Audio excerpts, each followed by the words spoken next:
This Wednesday is ANZAC Day for another year. Concerning story out today about an ANZAC-focused charity called Camp Gallipoli that was set up to commemorate the centenary of Gallipoli and donate all its earnings to RSL and Legacy, which sounds like a great idea, just one problem in that Camp Gallipoli failed to donate any money to veterans groups and RSL and Legacy didn't receive a single cent. Apart from that, went very well. Come on, Camp Gallipoli, you had one job. How the hell does a non-for-profit charity end up not giving to charity?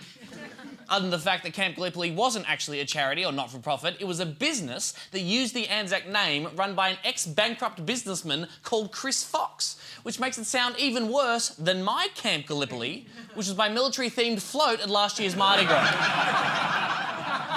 That did not happen, friends. It's fine.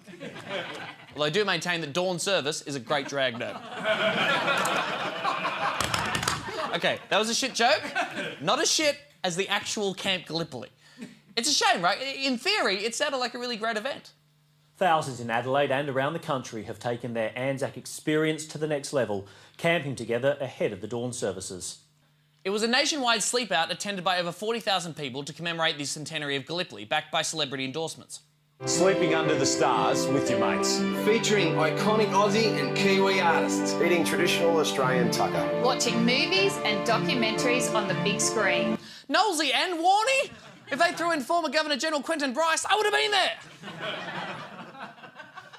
A lot of people did get on board this idea, including Corporate Australia, which donated more than $5 million, and the Department of Veterans Affairs gave organisers an additional $2.5 million grant. They were dropping crazy amounts, this group, on expenses, like $1.47 million on advertising, $110,000 on a torch relay, and almost $84,000 on ANZAC flame production.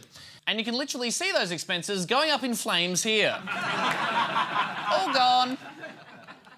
Now, much of the blame for this scandal is falling upon CEO Chris Fox, seen here presenting a giant invisible cheque for no money.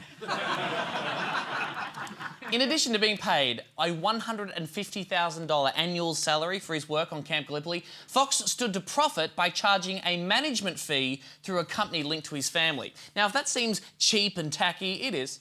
And yet somehow it's still not as bad as the merch Camp Gallipoli was flogging, which included Camp Gallipoli branded swags for $349 and commemorative dog tags branded with the IDs of fallen soldiers for $5.